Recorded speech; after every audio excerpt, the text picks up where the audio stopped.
सत साहिब सतगुरुदेव की जय। बंदी छोड़ कबीर साहिब जी की जय। बंदी छोड़ गरीबदास जी महाराज जी की जय। स्वामी राम देवानंद जी गुरु महाराज जी की जय हो।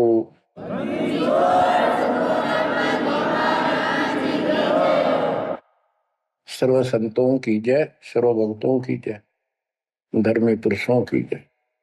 श्री काशी धाम की जय, श्री सुडानी धाम की जय, श्री क्रोथा धाम की जय, श्री बरवाड़ा धाम की जय।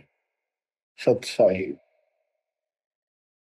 गरीब नमो नमो सत पुरुष को नमस्कार गो की नहीं।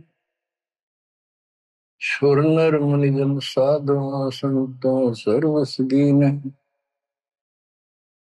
सतगुरु साहिब संत सब दंडोतम प्रणाम। आगे पीछे मत हुए तिनको जा कुर्बान। बच्चों, धन्य है आपके माता पिता जिससे जन्म हुआ। धन्य है आपके पिछले जन्मों की भक्ति और संयम। उसी के परिणाम स्वरूप आज आप परमात्मा की शरण में आए हो। लख वर्षूरा जूझ ही लख वर्षा मध्य लख वर्ती जहान में तो सतगुरु से मांगे। भावार्थ है कि आप इतने अच्छे धर्म कर्म वाले व्यक्ति रहे हो, लेकिन मोक्ष नहीं मिला। मोक्ष न मिलने का कारण परमात्मा पे अविश्वास रहा। जिस भी धर्म में जब जाति के अंदर हम जन्मे, हम उन्हीं क्रियाओं को उत्तम मानते रहे। परमात्मा के ज्ञान से प्रेरित होकर कुछ दिन भक्ति जरूर की, लेकिन एक से अनेक अधिक नहीं थे हम, फिर हम रह जाते थे। लेकिन ये परमात्मा हमारे पिता हैं कबीर साहब, हमारे सच्चे साक्षी हैं, हमारे एकमात्र हितैषी हैं इन काल के 21 ब्रह्मांड रूपी नरक में।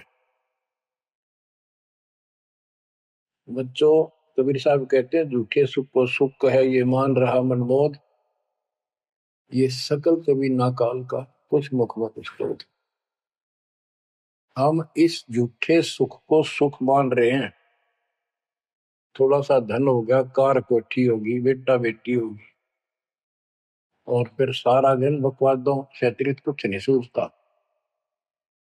धन जोड़ लो, हेरा फेरी कर लो, और अधिक पैसा हो जाता है, राजनीति में आ जाओ, यानी मई माँ की भूख बनी रहती है।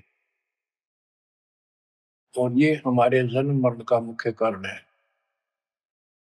जैसे आप धर्मदास जी के प्रसंग में सुन रहे हो, कितनी तड़प थी, कितना धन था, लेकिन कुछ भी बन ले, राजा बन ले, महाराजा बन ले, सेठ बन ले, और कहे गरीब निर्धन बन। अब निर्धन को तो वैसे संतुष्टि नहीं हो चाहता, धन चाहिए। धन है तो सुख है। जिसका संतान नहीं है वो चाहता संतान है तो सुख है। कोई सेठ धनवाला सोचता है कि मुझे कोई सुख नहीं। सुख तो इन राज्य महाराजों को होता है। राज्य महाराजों को सपने में भी सुख नहीं होता। बच्चों, यह बात जिस दिन आपके हृदय में बैठ जाएगी कि ये सुख है ही नहीं, रात को भी नींद नहीं आती इन राजाओं को, नेताओं। लेकिन कुछ दिन कमांड चलती है इनकी, इसी में फूले रहते हैं। फिर ये भी सोचते हैं कि स्वर्ग में सुख होगा। स्वर्ग के राजा इंद्र, वो भी महादुखी, 24 घंटे टेंशन रहती है, कोई तप करके और तेरे इस राज ने छीन ना ले।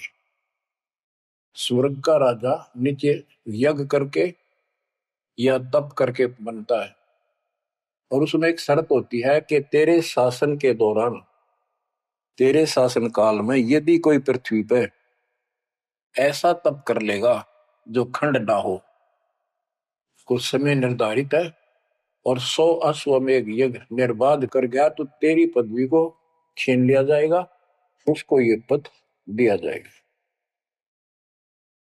तो बच्चों, उस राज को बनाए रखने के लिए इंद्र कभी हद भी पार कर देता है, अति कर देता है, इज्जत बेइज्जती का सवाल भी नहीं रहता। एक प्रसंग आता है, मार्कंडे गोसाई तपस्या कर रहे थे बंगाल की खाड़ी में। इंद्र को पता चला कि एक साधक मार्कंडे बहुत जबरदस्त तप कर रहा है और कुछ दिनों में उसका तप संपूर्ण होने वाला है और तेरी गद्दी जाएगी।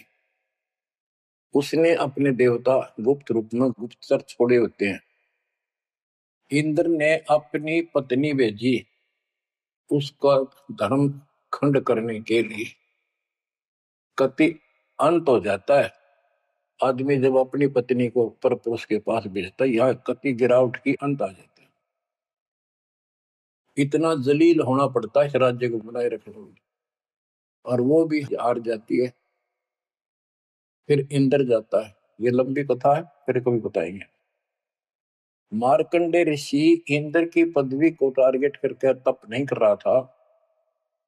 ये ऋषि क्या करते रहते हैं, ओम नाम का जाप करते हैं और तप करते हैं। तब तो इन्होंने ब्रह्मा जी से लिया। ब्रह्मा जी कमल के फूल पर बैठे थे। जब वो होश में आए, कमल जल पे होता कमल का फूल, सब जगह जल ही जल था। आकाशवाणी हुई कि तप करो। यह आकाशवाणी उसने भगवान की मानी। 1000 वर्ष तप किया। फिर आकाशवाणी हुई सृष्टि रचो, यानी जीव उत्पत्ति करो।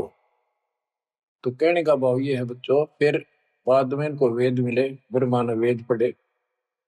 ये सारे ब्राह्मण ब्रह्मा की संतान है। इनका सबका गुरु ब्रह्मा जी है।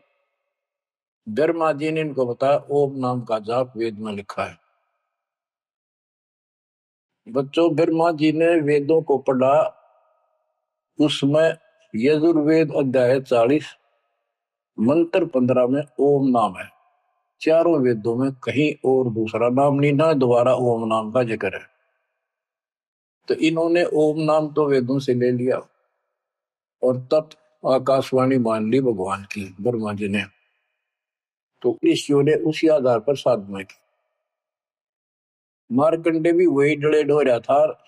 उसको इतना जरूर पता था कि इंद्र का राज एक अन्य गानी ओम के जाप से ब्रह्मलोक प्राप्ति होती है। तो वो ओम नाम का जाप करता था, उधर से वो तप भी करता था। ओम नाम के जाप से ब्रह्म लोक प्राप्त होता है। गीता अध्याय 8 श्लोक 13 में गीता बोलने वाला प्रभु कहता है, ओम इति एक अक्षरम ब्रह्म विवहारं माम अनुसमरण ये पर्याति पदम देहम स याति परमाम गतिम। मुझ ब्रह्म का केवल एक ओम नाम है। जो इसका अंतिम सांस तक भक्ति करते हुए शरीर छोड़ के जाता है, वो ओम नाम से मिलने वाली परम गति यानी ब्रह्मलोक को प्राप्त होता है। ब्रह्मलोक प्राप्त होता है, ये कहां प्रमाण है? श्री देवी महापुराण। श्री देवी जी दुर्गा जी राजा हिमालय को बताती है। राजा हिमालय कहता है जी मुझे मोक्ष मार्ग बताओ। वो देवी का परम भगत था। देवी ने राजा हिमालय को बताया कि ओम नाम का जाप कर इससे ब्रह्म की प्राप्ति होगी। दिव्य आकाश रूपी ब्रह्म लोक में रहता है। इति सिद्धम, ओम नाम के जाप से ब्रह्म लोक प्राप्ति है। गीता अध्याय 8 श्लोक 16 में लिखा है कि ब्रह्म लोक में गए साधक भी पुनरावृत्ति के अंदर है, दोबारा जन्म मृत्यु में आते हैं। अब जो साधना कर रहा है उसको कति उत्तम मान के कर रहा है, ना तो करे को नहीं, इच्छा ही नहीं बना उसकी। बताओ, इनको ये नहीं बता तुम कर के रहे हो, इसका प्रतिफल क्या हो। एक कथा सुनाऊं, छोटा सा चुटकुला, सच्चाई है, चुटकुला नहीं, उदाहरण। दास के पास एक बहन अपनी दूसरी बहन को लेके आई। उसका पति शराब पिया करता और रोज पीटे, झगड़ा रखे। तो जो लेके आई थी उसका पति भी इतना नालायक था। परमात्मा ने दया करी, वो सुधर गया और तगड़ी भक्ति करने लग गया, खूब सुधर गया। चर्चा होगी गांव में। तो वो बहन बोली जी मैं तो अपनी बहन को देख कर आई हूँ, इसके तो सारे सुख हो गए।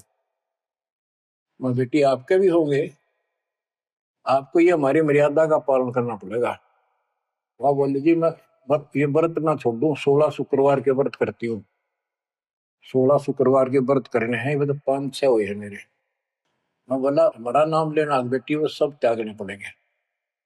ये व्रत रखती किस उद्देश्य से है, कि लाभ होगा आपको। फिर तो वो बहन बोली जी बताई थी किसी ने, अब तेरा पति शराब छोड़ देगा।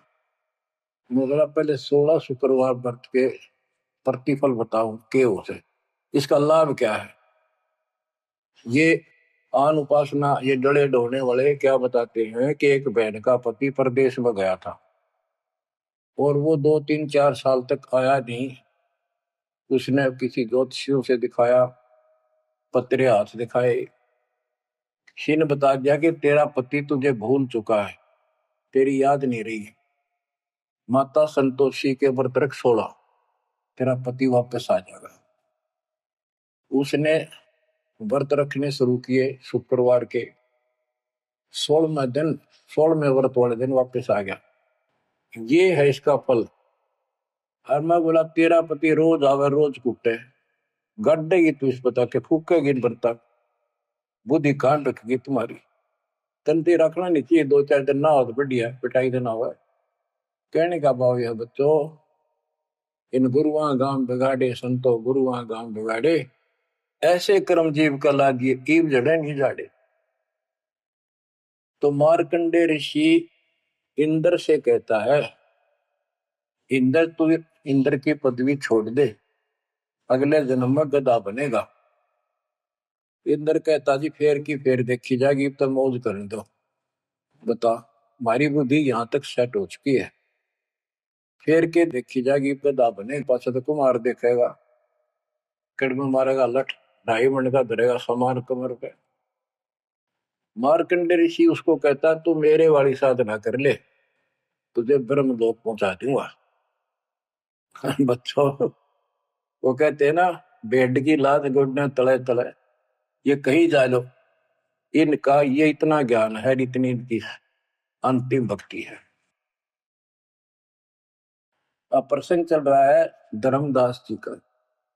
ये जड़े धर्मदास जी ने खूब डो लिए थे, और जब आंख खुली, ओए होए होए, अब परमात्मा उनको छोड़कर चले गए।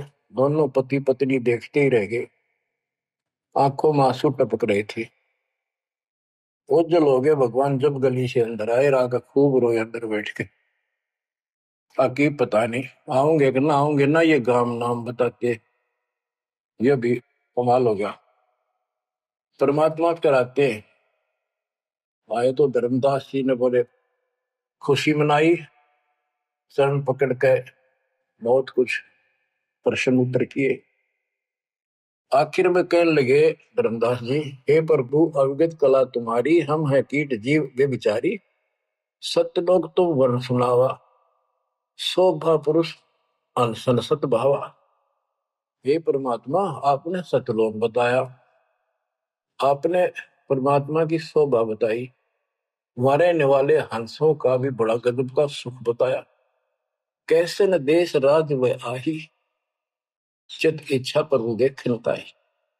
कि वो कैसा देश है, कैसा लोक है, मेरा मन करता है उसने देखो। परमात्मा बोले धर्मदास ये निर्घनी काया, निर्घनी ये बेकार, इसमें डंगा भरा पड़ा, काम क्रोध लोभ विष्टा थूक ब्लड टट्टी पेशाब, इसमें कैसे दर्शन हो उस भगवान के। मैं जो बताता हूं तू ऐसे भक्ति शुरू कर दे, और जब शरीर छोड़ के जाएगा तो आपको परमात्मा के दर्शन हो जाएंगे। सतलोक भी देखिए, वहां सारे अपने बहन भाइयों में खुशी करे ना। धर्मदास ये निर्गनिकाया, ये तन पुरुष दर्श के में पाया, इस तन में भगवान कैसे दिखेगा। तन ठीक का जब पूरा हो भाई, सतलोक तो देखो जाए। जब ये तेरा शरीर का समय पूरा हो जाएगा जीवन, फिर इसको छोड़ के सतलोक देख ली जाके। धर्मदास के चरण में हो रहा, हे प्रभु दर्शा मिटाहो मोरा। शरण टेक प्रभु विनय तो ही, पुरुष दर्श बिन कल नहीं मोही। दोनों चरण पकड़ के धर्मदास ने बोला, ये भगवान एक में दिखा दो, मेरी यह भगवान के दर्शन की प्यास मिटा दो, उसके दर्शन बिना मुझे एक पल भी चैन नहीं होगी। परमात्मा बोले, भाई मैं ही हूं प्रभु, सारी सृष्टि का मालिक मैं हूं, मैं आपका गुरु हूं। दीक्षा दी धर्मदास जी को मेरे, मैं आपका गुरु हूं, मैं आपका भगवान हूं, मैं सत्पुरुष हूं और मेरा ही नाम कबीर है। लेकिन उसके आवाज समझ में नहीं आई और बार बार यही कहने लगा, भगवान के दर्शन करा दे, भगवान के दर्शन करा दो, जब मेरी आत्मा मानेगी। बच्चों विचार करो, पहले हम किसी की भी भक्ति शुरू कर दी, राम की, कृष्ण की, शंकर भगवान की, विष्णु भगवान की, किसी की भी, और सब स्वर्ग बताया करते। कदे इस मन भाई का अगला स्वर्ग दिखाओ, हमने जब मानूंगा। पर जब ठीक ठिकाना आता है, ये मन अड़ियल घोड़े की तरह अड़का खड़ा हो जाता है। तीसरे केवल बकवाद करवानी, अच्छे राह पर लगते समय सौ बाधा पैदा करता है। ये मन अड़ रहा था। गुप्त भय प्रभु अविगत ताता, धर्मदास मुख आवन बाता। जब इतनी जिद करी, परमात्मा अंतर ध्यान हो गया और धर्मदास वो खोले रह गया, ना हाँ करे ना बोले, या के बनी क्या कहने लगा, मैं मति हीन कोमती मोहि लागा, मोहि सम कौन है जग में बागा, मैं मूर्ख प्रतीत न कीना, अस साहिब के मैं नहीं चीने। अब कौन विधि दर्शन पाऊं, दर्शन बिना मैं प्राण गवाऊं। चरणों दक बिन करुण अग्रासा, तदों शरीर कह धर्मदासा। अब क्या कहता है, मैं बड़ा निकम्मा, मैं दुष्ट आत्मा, मतिहीन, कितना मुंह ला लिया भगवान ने मेरे को, और देख मैं कितनी इज्जत कर गया, मेरे जैसा निर्भाग धरती पर नहीं। मैं मूर्ख, मैंने भगवान पर विश्वास नहीं किया, फिर वो बुरी तरह। इस मन की यह गंदी आदत है। अब कौन विधि दर्शन पाऊं, दर्शन बिना मैं प्राण गवाऊं। चरणों तक बिन करो न ग्रासा, जब लगूं के चरण धोकर नहीं पी लूंगा मैं, अन्न नहीं खाऊं। तजो शरीर कह धर्मदास, नहीं तो मरूंगा। दिवस सात लग अन्न न खावा, भजन अखंड नाम लोला। जो नाम दिया था उसमें डट कर भक्ति करता रहा, ना कुछ खाया ना पिया। सातवें दिन पर वो प्रगट दिखाए, धर्मदास पद गए उकलाए। सातवें दिन परमात्मा आए, धर्मदास ने पैर तरफते हुए पड़े पड़े ने पैर पकड़ लिए। दृढ़ श्वासा निपट अधीरा, पड़े चरणन में अक्षीण शरीरा। शरीर बहुत कमजोर हो गया था। धरती में पड़े पड़े न सरक के वाले के चरण पकड़ लिए। कर गए साहिब तही उठावा, शीश हाथ दे अंक मिला। परमात्मा ने उसके अपने हाथ का सहारा देकर उसको खड़ा किया और फिर अपने सीने से लगाया। धर्मदास चरणोदक लीना, चरण पखार आचमन कीना। धर्मदास ने फिर उठ के जल लाया, परमात्मा के चरण धो के पिए। परमात्मा बोले, हे धर्मदास, प्रसाद कुछ पाओ, कुछ खा लो। कर प्रसाद तो मुंह पे आओ, मेरे पास आओ फिर तो, और फिर मैं तुझे सारा ज्ञान बताऊंगा। तो धर्मदास ने जल्दी जल्दी कुछ खाया। उसका ये टेंशन थी कि चले ना जा। थोड़ा बहुत खाया, पानी पी के पटदे से आगे बैठ गया। धर्मदास का शरनाई, सुन प्रभु अगर अपार, 7 दिवस कहाँ रहे, कौन देश पगडार। तो परमात्मा से पूछने लगा, है भगवान आप कहाँ रहे, कैसे कैसे रहे, कहाँ गए। फिर उसी बात पर आकर गया, हे प्रभु चिंता गढ़ करो मोरा, पुरुष दर्श देव करूं होरा। मैं हाथ जोड़ू, आपके नहोरे निकालूं, मुझे भगवान के दर्शन दिखा दे। परमात्मा कहते हैं, धर्मदास ये हट का कर हो, मानो शब्द शीश पर धर हो। मैं तो कहूँ वो मान ले तू, हमरे गहे पुरुष पे जय है, बिना गहे वो हजार न पे। अब मेरे नाम को तो ठीक से जब मैं मिल गया, गुरु के बिना उस भगवान की प्राप्ति नहीं हो सकती। हमसो पुरुष ऐसा आही, जल तरंग जल अंतर नाही। कि भगवान मेरे में इतना अंतर समझ ले, इतना भी अंतर नहीं है। जैसे समुद्र से लहरें उठती है, लहर और जल अलग नहीं होता। बच्चों, धर्मदास जी को खूब समझाने की चेष्टा की कि हमरी सूरत गहो चितलाई, तभी पुरुष पथ दर्शन पाई। मेरे को भगवान रूप समझो, तब मालिक की प्राप्ति होगी। से हृदय प्रतीत असाने, गुरु और पुरुष भिन्न नहीं जाने। गुरु और परमात्मा को अलग नहीं समझा, तो शिष्य में ऐसी श्रद्धा होनी चाहिए। जब लो चित असरीति ने आवे, जब लग ऐसा भाव नहीं होगा, तब लग जीव लोक नहीं सतावे। धर्मदास चित बहु सकाने, चल टेक वो विनती ठाने। सारा कुछ कह लिया भगवान ने, पर उसने अपनी बात को ऊपर रखा। परमात्मा भी चाहते थे कि मैं एक अपना आई विटनेस तैयार करूं। हे प्रभु, सत कहो तो पाही, तुम ते कुछ तुस्ताई नहीं। मोरे तुम पुरुष हो स्वामी, यम ते छुड़ाओ अंतर्यामी। हो प्रभु, वर्णव लोक की शोभा, ताते आदि मोर मन लोभा। आपने इतना सुंदर लोक बताया, वहां के इतने सुख बताए, तो इसलिए मैं देखना चाहता हूं। तब लीला बहुत हम देखा, आपके चमत्कार मैंने बहुत देख ली। पुरुष दर्श बिन रह ये रेखा, भगवान के दर्शन नहीं कर लूंगा, इतना मेरे मन का दोष निकले नहीं। जो किंकर पर हो दयाला, तो छिन में होएगा पुरसाला। कि मेरे दिल का कांटा जब निकलेगा, जब आप यह दया कर दोगे। तब परमात्मा ने कहा, धर्मदास ठीक है, चलो। बच्चों, उस समय परमात्मा कबीर जी और धर्मदास अकेले उसके एक बगीची सी थी, उसमें थे। दोनों ही जने थे। धर्मदास जी की आत्मा को लेके परमात्मा ऊपर चले गए। पीछे से लोगों ने देखा, घर वालों ने जाके देखा, धर्मदास आया नहीं, क्या हो गया।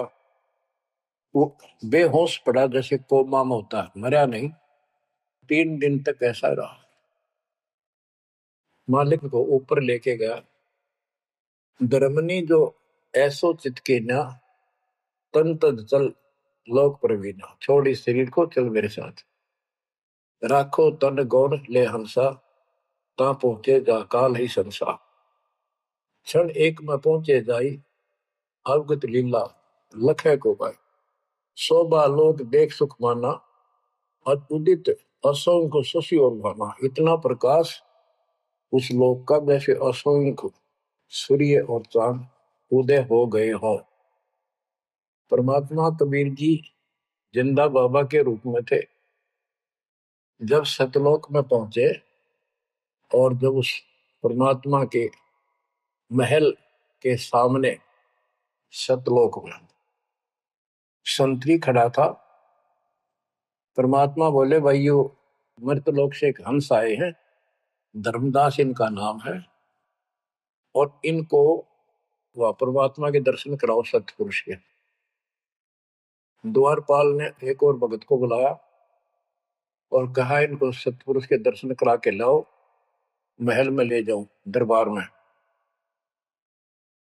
जब वो लेके चला धर्मदास जी को, बहुत से भगत और आगे हंस हंसनी, यानी जैसे यहाँ भगत कहते हैं, वहां हंस कहते हैं। भगतमती कहते हैं, वहां हंसनी कहते हैं। हंस का अर्थ है, हंस एक पक्षी है जो बुगले जैसा होता है, कति सेम टू सेम। लेकिन उसका गुण ये होता है, वो मांस मच्छी नहीं खाता, भूखा मर जाएगा, केवल मोती खाता है। अर्थात संत भगत वो होता है जो सब बकवाद छोड़ दे, केवल राम नाम के मोती सेवा सुमन दान करे, उनको हंस कहते हैं। तो काफी हंस इकट्ठे होकर आगे भगत और हंसनी भगतमती। बच्चों, जैसे दास बताता रहता है जो बच्चे स्कूल में सुख लेना चाहते हैं और वहां बकवादों में लगे रहते हैं वो सदा दुखी होते हैं। अपनी पढ़ाई पूरी करके बढ़िया नौकरी मिल जाए फिर नाचो गाओ, वहां सुख लो सारा। नाचने गाने का मतलब यहाँ पृथ्वी लोक पर रहना नहीं। भाव ये है कि जब आप सतलोक चले जाओ तो वहां मौज करियो सारी है। यहाँ काहे का नाचना और कित का गाना, एक पलक में पता नहीं क्या हो जाए। तो जैसे सतलोक में दूसरे धर्म वाले कई कहते हैं, जो सतलोक की महिमा बताते हैं कि सतलोक में प्रकाश ही प्रकाश है, वहां और कुछ है ही नहीं। वो आत्मा उसमें ऐसे मिल जाती है जैसे बूंद समुद्र में। ये पूरा राधा स्वामी पंथ, सच्चा सौदा वाले, सरसाले, देव गुरुदेव वाले और भी सब इस यह रटला रहे, वहां कुछ नहीं है। और आंखों देखा धर्मदास क्या बताता है, वाणी पढ़ता हूँ, ये वैसे लिखी हुई है पुराने समय की, शुद्ध नहीं है इतनी, लेकिन अर्थ गजब का है इसका। कहते हैं, जित देखा जगमग झलका ही, देखत हर्षित भय ही है भाई। धर्मदास ने जहां देखा इतनी सुंदरता प्रकाश में गजब का नूर चमक, देख देख खुश हो रहा है। द्वारपाल हंस जो रहिया, ता में एक हंस से कहिया, ए हंस तुम जाओ लिवाई, पुरुष दर्श दे आनो भाई। इसको धर्मदास को ले जाओ, परमात्मा के दर्शन करा के वापस यहीं ले आना। चले लिवाए पुरुष पे जहां, अचानक हंस वो आए तब ही। वहां बहुत से अचानक और हंस आगे वक्त, करत कोलाहल मंगल चारा, शोभा अद्भुत अंग अपारा। ओहो, उनके जो वहां पर भगत आए और भगतनी आई, इतने गजब के सुंदर शरीर देखते ही बने। उनके गले में रत्नों की माला और जगमग दे, बहुत गजब का, बहुत सुंदर कपड़े पहन रखे, अमर चीर शोभा धर्माए। अनसन भाल शोभा के वर्णो, धर्मदास कहता है कि उन हंसों के माथे की शोभा क्या बताऊं, बहुत गजब की। रवि करता रो षोडश चंद्र भाल छिवि लहू, यानी 16 चंद्रमा का प्रकाश हो उनके माथे की, इतनी चमक थी, इतना नूर था। हंस कांति प्रतिरोम प्रकाशा, हीरा मणि उदित रोमासा। उनके शरीर की इतनी गजब की शोभा थी, प्रत्येक की रोम रोम की जैसे हीरा मोती चमक रहे हो। उनके शरीर का प्रकाश षोडश रवि, अनसन छवि मोहा, देह प्राण शुभ अमृत शोभा। उनके शरीर की शोभा 16 सूर्यों के प्रकाश जितनी थी। अब वहां भगवान के दरबार में पहुंच जाते हैं वो लेकर के, सिंहासन से भी देखत मनमोहा। ओहो, सुरती हंस अग्रानी अगाने, सत्य पुरुष सकल देखत अरसाने। वहां लेकर गए नाचते गाते हुए, जब उसने भगवान को देखा, धर्मदास जी ने, तरह गजब का प्रकाश, एक रोम शरीर के बाल की चमक, करोड़ सूर्य करोड़ चांद मिला दे। एक रोम रवि शशि कोटि सा, एक रोम की शोभा करोड़ सूर्य और चंद्रमा जैसी। पुरुष प्रकाश सतलोक अंजोरा, ताने पहुंचे निरंजन चोरा। के उस सतलोक का इतना सुंदर प्रकाश है, वहां ऐसी व्यवस्था है कि वहां ये काल निरंजन, ये चोर नहीं जा सकता, यानी इसका वहां भय नहीं है। अब सुनो, 4-5 पंक्तियों में कमाल कर दिया। पुरुष कबीर देखा एक भाई, धर्मदास पुन रहे लज्जाई। वहां पर परमात्मा, तो सतलोक का मालिक, असंग ब्रह्मांड के तकत पर सिंहासन पर विराजमान था, वो वही सूरत थी उनके साथ धरती से नीचे से आया था। ओहो, देखो ये तो लिखा कबीर सागर में, ये वो सुना रहा हूं। और वास्तविकता आपको बताई कि परमात्मा स्वयं उसको साथ लेकर गए और वो चौर करने लगे उसके ऊपर।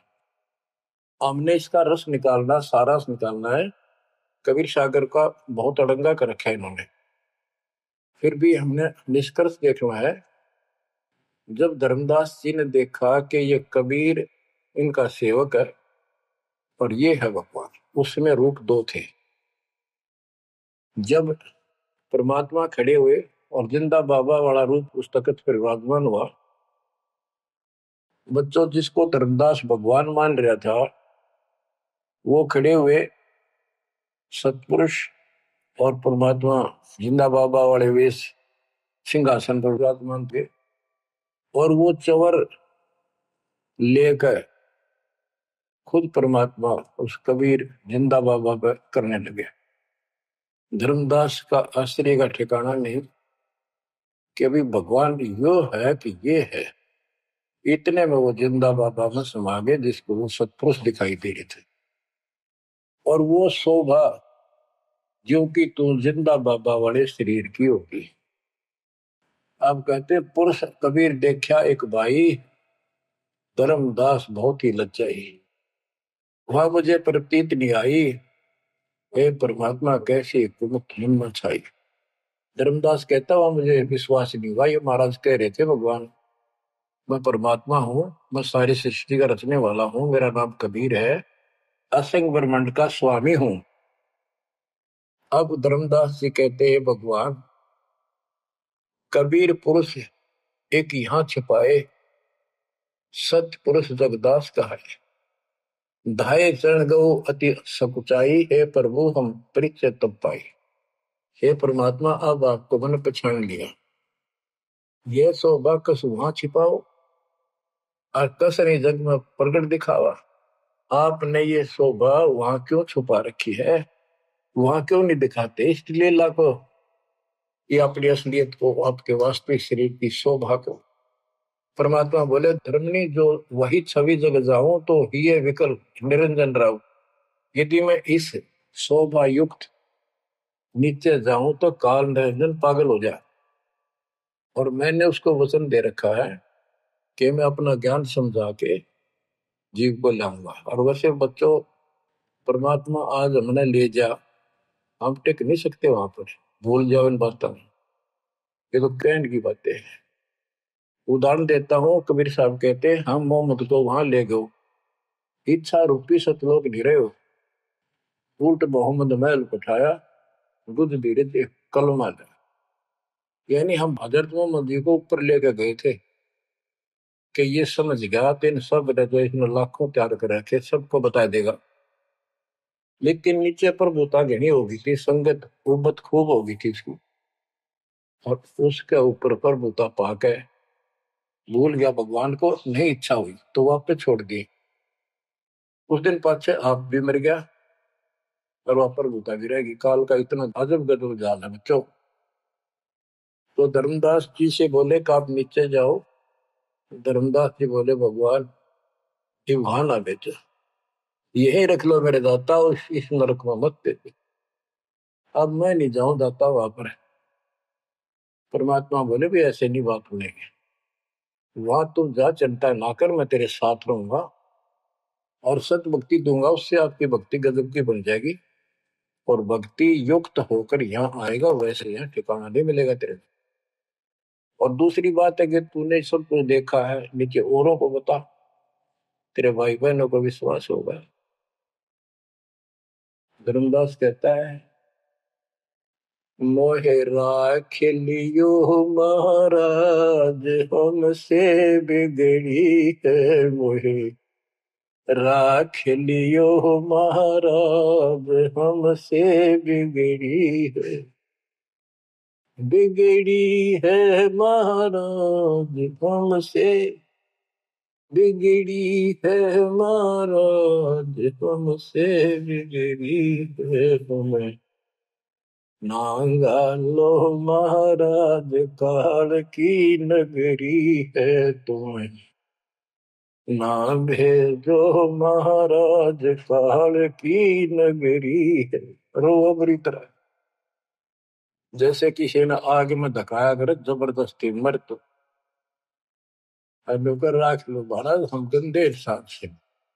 अब पता चला वो सारे भक्तों ने बताया तुमने ऐसी गलती करी थी भाई, इसलिए दुख पा रही कि हमने खुद बिगाड़ी अपनी किस्मत। तुम रख लो दाता, ना भेजो मेरे मालिक, पैर पकड़े रोवे। परमात्मा बोले भाई ऐसा ना कर, वापस चल और वहां पर मैं तेरे साथ रहूंगा, भक्ति कर, कोई दिक्कत नहीं आने दूंगा मैं तेरे को, चिंता ना करी, तेरे पीछे पीछे न फिरूं था मैं। और ये सारे ठाठ मैंने दे रखे थे तेरे को वहां पर, निकाल तो सारा कचू मन निकाल दे 1 मिनट में। धर्मदास को फिर हौसला हुआ और तीसरे दिन शरीर में वापस आया। आसपास सारे रिश्तेदार भी आ गए 3 दिन में। सारा गांव क्यों सेठ था, पैसे वाला था, लोग जोर बैठे, ना मरता ना जिंदा, इसका क्या हाल हो गया। परमात्मा ने बताया मैं काशी में हूं, एक जुल्हे का काम करता हूं, मेरा नाम कबीर है, मेरा गुरु रामानंद जी है, स्वामी रामानंद, जो वहां के प्रसिद्ध संत हुआ करते थे। धर्मदास जी सचेत हुए, उठे तो देखा चारों तरफ हाहाकार मच रहा, वो जिंदा हो गए तो एकदम खुशी की लहर आ गई। आमने भी रोए तो वो कहने लगा क्या हो गया तुमको। तो बोले आप तो मर गए थे, ना मरो थे ना जियो थे, अचेत पड़े थे, बेहोश थे, हमको टेंशन हो गई थी कि मरेंगे। तब उसको विश्वास हुआ, नहीं तो स्वप्न मानना वो, ये मन इतना दुष्ट है, इतना उल्टा चल रहा है, जब ठीक ठिकाने की तरफ चलता है जीव, परमात्मा कसर नहीं छोड़ते, ये उसका बाप है। तो तब धर्मदास को विश्वास हुआ, रे तेरे की सचमुच मैं तो सचखंड गया, सतलोक गया था।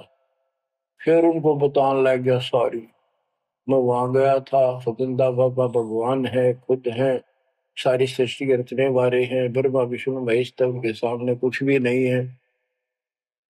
वो रिश्तेदार आए थे तो चले गए, पागल हो गया, भांडन दे, जिंदा हो गया, शुक्र है। लेकिन जिसका लागे वो तन जाने। धर्मदास काशी पहुंचे और देखे एक दुल्हे के रूप में बैठे, वो इस सूरत क्यों की तू, चरणों में पड़ गए। आसपास के कॉलोनी के लोग आगे बुलाए, बताओ पूछे कौन है, ये सेठ है, ऐसे ऐसे कांधोगढ़ का प्रसिद्ध सेठ है।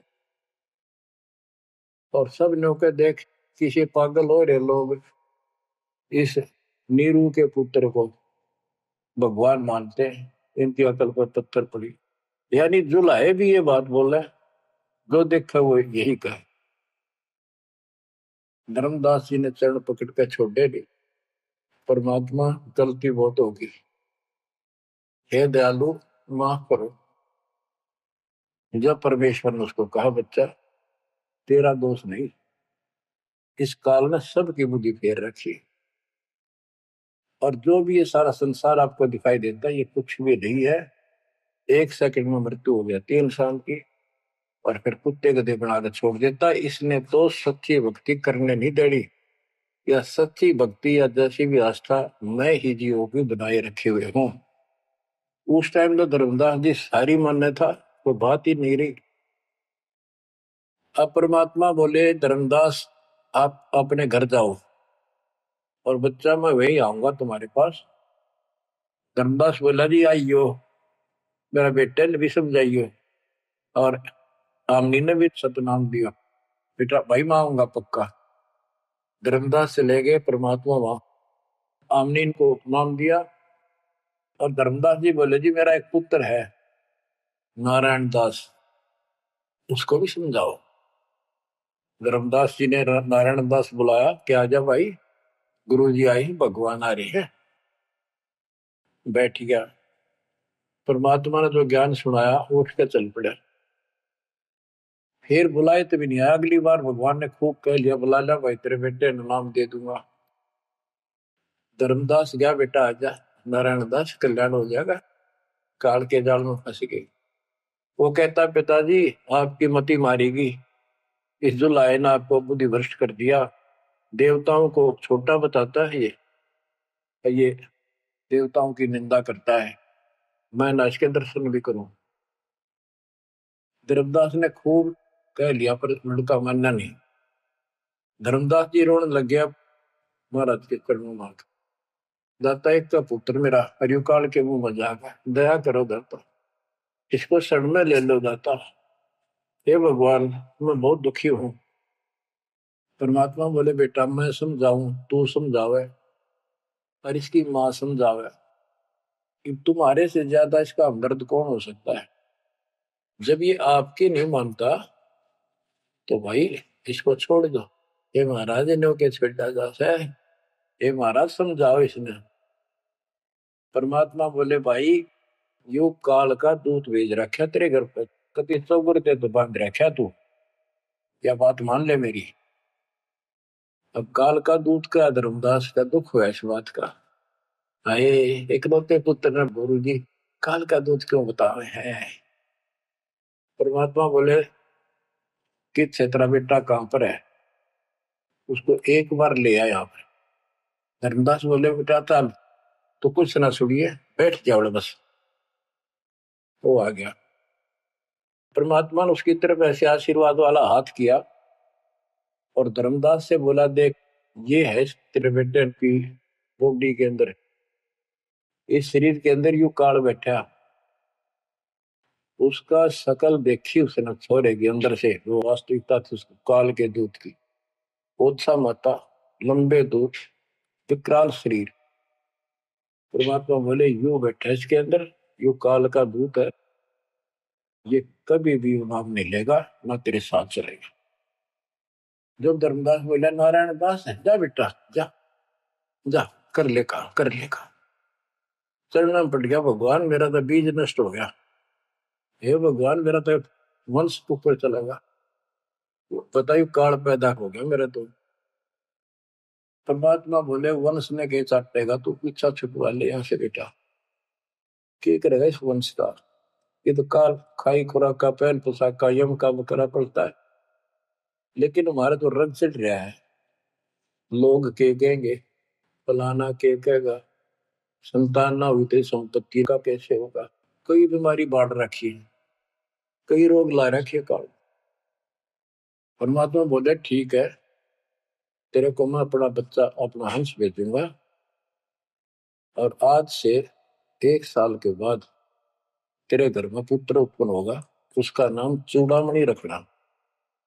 उस समय बताते हैं धर्मदास की उम्र 80 साल की हो चुकी थी और आमनी देव भी वरदौलिये थे।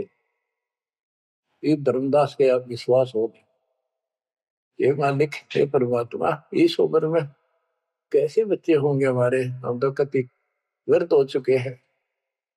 तब दाता ने कहा देख उधर देख, तेरे आंगन में एक छोटा सा बच्चा ऊपर से आया, आंगन में हाथ पैर मारे नो, एक पत्ते के ऊपर लेट गया आकर, साथा है वो पत्ता से, ये तेरे घर में 1 साल के बाद आएगा।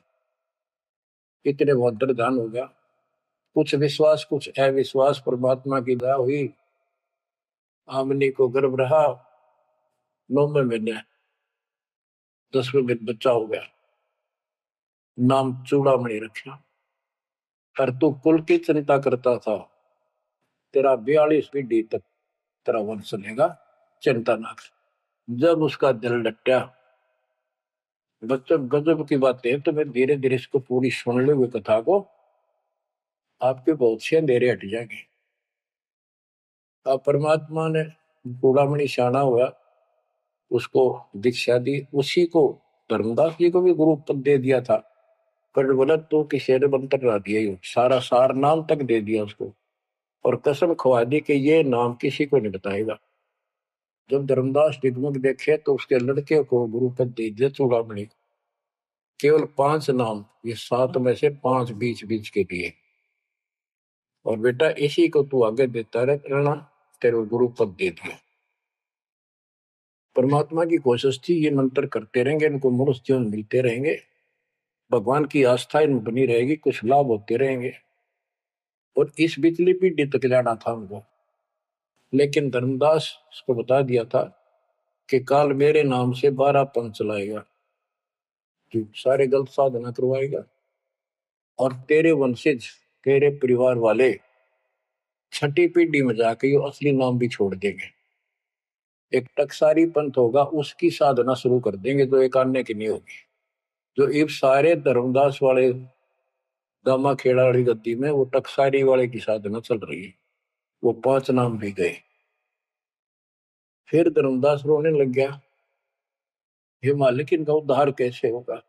और माता बोले मैंने कुल दिया तेरा 42 वंश तेरे, उद्धार उसका होगा जो मैं भेजूंगा एक संत भगत अपना दास, उससे तेरे पीढ़ी वाले नाम लेंगे या सारा संसार लेगा, सबकी मुक्ति हो जाएगी। बच्चों, परमात्मा की असीम रजा है, आप ये सत्यनारायण कथा सुन रहे हो और सुनते रहो। मुश्किल से ये अमर कथा मिली है सुनने को। मालिक आपको मोक्ष दे, सदा सुखी रखे। सत साई।